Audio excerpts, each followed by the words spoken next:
Assalamualaikum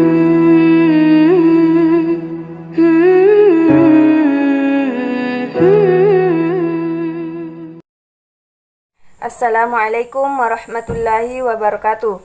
Perkenalkan, saya Mutmainnah, Prodi Hukum Keluarga semester 4. Pada kesempatan kali ini, saya akan membahas sedikit tentang isi kandungan dari hadis, yakni hadis tentang pembagian darah atau taharah. Yang dimana hadisnya berbunyi, An Aisyah radhiyallahu anha qalat, qala Rasulullah sallallahu alaihi wasallam, Innama dzalika 'irakun wa laysa bihaidin. Fa idza aqbalat haidatuki fada'is salata wa idza adbarat faksili an kiddama summa sholli. Hadis ini merupakan gabungan antara hadis qauli dan hadis fi'li. Artinya hadis perbuatan dan hadis perkataan. Adapun asbabul wurud dari hadis ini adalah datang seorang perempuan yang bernama Fatimah binti Abu Hubaish. Fatimah binti Abu Hubaish ini adalah seorang perempuan yang mempunyai masalah dalam haidnya. Artinya haidnya tidak teratur. Terkadang 7 hari, terkadang 10 hari, terkadang 15 hari, atau terkadang lebih dari 15 hari. Fatimah ini merasa malu menanyakan hal tersebut secara langsung kepada Nabi SAW. Makanya dia mendekati istri Nabi SAW yang bernama Aisyah binti Abu Bakar. Nah, salah satu keahlian Aisyah adalah hampir seluruh hadis yang berkaitan tentang reproduksi, hubungan suami istri dan perempuan yang tabu diceritakan oleh perempuan lain, dia sampaikan dan dia ceritakan kepada Nabi SAW. Salah satu keutamaannya Aisyah adalah andai kata bukan Aisyah, maka hukum-hukum tentang fikhul mar'ah atau fikih tentang perempuan hampir sirna. Karena Abu Hurairah yang banyak meriwayatkan hadis sampai 5.000-an hadis, akan tetapi kebanyakan hadisnya tentang etika atau adat dan hadis-hadis tentang pendidikan. Sedangkan Aisyah kebanyakan hadisnya adalah hadis ahkam, dan mayoritas hadis ahkam tentang perempuan diriwayatkan oleh Sayyidina Aisyah radhiyallahu anha. Jadi, salah satu hikmah diperintahkannya Nabi SAW menikahi Aisyah adalah karena kekuatan hafalannya. Aisyah sangat luar biasa. Dia merupakan periwayat terbanyak kedua setelah Abu Hurairah. Ada juga yang mengatakan ketiga, yang jelas dia menempati di bawahnya Abu Hurairah. Karena Aisyah lah yang paling mengetahui kepribadiannya Nabi, kasih sayang Nabi, perlakuan Nabi, dan bagaimana cara Nabi memperlakukan seorang perempuan. Semuanya dijelaskan oleh Sayyidina Aisyah radhiyallahu anha. Itulah asbabul wurud dari hadis tersebut. Karena Fatimah merasa malu menanyakan hal tersebut kepada Nabi, maka beliau bertanya kepada Aisyah, dan Aisyah menanyakan hal tersebut kepada Nabi SAW. Maka Nabi SAW bersabda, La, innama dzalika 'irakun. Nabi SAW mengatakan la karena ini merupakan bagian dari asbabul wurud. Karena dia bertanya, Ya Rasulullah, inni imra'atan istahadu fala athuru fada'is salata. Saya ini perempuan berpenyakitan, saya tidak suci.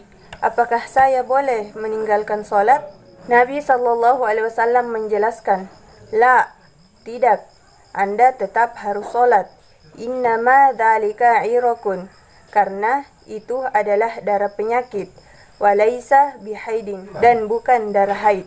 Hadis ini Faidha akbalat haidatuki adalah penjelasan dari redaksi pertama, yaitu innama dzalika 'irakun. Sesungguhnya itu darah penyakit, walaisa bihaidin, dan bukan darah haid. Adapun perbedaan antara darah haid dan darah penyakit, ulama mengatakan bahwa darah haid adalah darah yang keluar yang melewati batas normal, sedangkan darah penyakit adalah darah yang keluar yang melewati batas normalnya. Apabila biasanya 7 hari, maka lewat dari 1 hari, ada orang yang mengatakan itu masih darah haid. Akan tetapi, jika lewat dari 2 atau 3 hari, maka itu bisa dikategorikan sebagai darah penyakit. Dan apabila darah tersebut keluar lewat dari batas normalnya, maka mandi junublah. Lalu laksanakan sholat. Pada bulan Ramadan, laksanakan puasa. Karena apabila kita tidak melaksanakan ibadah, maka bisa dikategorikan sebagai berdosa. Karena apabila tidak melaksanakan ibadah, itu bisa dikategorikan sebagai berdosa. Karena sudah termasuk mukallaf akan tetapi tidak melaksanakan ibadah. Para ulama mengatakan bahwa maksimal haidnya seorang perempuan adalah 15 hari. Dan minimal haidnya seorang perempuan adalah sesaat. Jadi apabila ada seorang perempuan yang haidnya lewat dari 15 hari, maka itu dikategorikan sebagai darah penyakit. Oleh karena itu, ada penjelasan hadis berikutnya. Fa'idha akbalat haidatuki fada'is salata. Apabila Anda berada pada masa haidnya, maka tinggalkan solat. Jadi, apabila Anda berada pada masa haid, anggaplah 7 hari. Setelah 7 hari masih ada darah yang keluar, maka itu adalah darah penyakit. Maka mandi junublah. Lalu pergunakan pembalut, karena darah tersebut tidak boleh kena pakaian. Lalu fa'idha adbarat, apabila Anda telah lewat dari batas normalnya, faksili angkit dama, bersihkanlah darah tersebut atau dengan memakai pembalut. Summa sholli, lakukanlah solat. Dengan catatan ulama, bagi seorang perempuan yang darah penyakit lewat dari batas normalnya, ketika hendak melakukan solat, berwuduklah terlebih dahulu setiap waktu solat. Contoh, ketika akan melaksanakan solat duhur, berwuduklah terlebih dahulu. Dan setelah masuk waktu asar, walaupun wuduknya belum batal, akan tetapi jika akan melaksanakan sholat asar, hendaknya berwuduk terlebih dahulu. Ada dalilnya, yaitu waqala abi. Abi di sini adalah bapaknya Abu Hurairah. Waqala abi, kemudian dia berkata, summa tawaddai li kulli salatin. Hendaknya dia berwuduk setiap waktu sholat. Hatta yaji adzalika iwak, sampai masuk lagi waktu berikutnya. Maka setiap kali masuknya waktu sholat, lalu ingin melaksanakan sholat, hendaknya dia berwuduk. Pembahasan tentang haid bukan hanya berkaitan tentang masalah sholat saja, akan tetapi ada beberapa hukum yang terkandung di dalamnya. Salah satunya adalah hubungan suami istri, yang dimana hubungan suami istri tidak boleh dilakukan apabila seorang perempuan mengalami haid. Dan bagi yang darah penyakit, apabila masa haidnya datang, maka dia tidak boleh melakukan hubungan suami istri. Akan tetapi jika darah haidnya sudah lewat atau darah yang keluar dari alat reproduksinya melewati batas normalnya, maka itu adalah darah penyakit. Maka hendaklah dia mandi junub, kemudian dia bisa melakukan hubungan suami istri.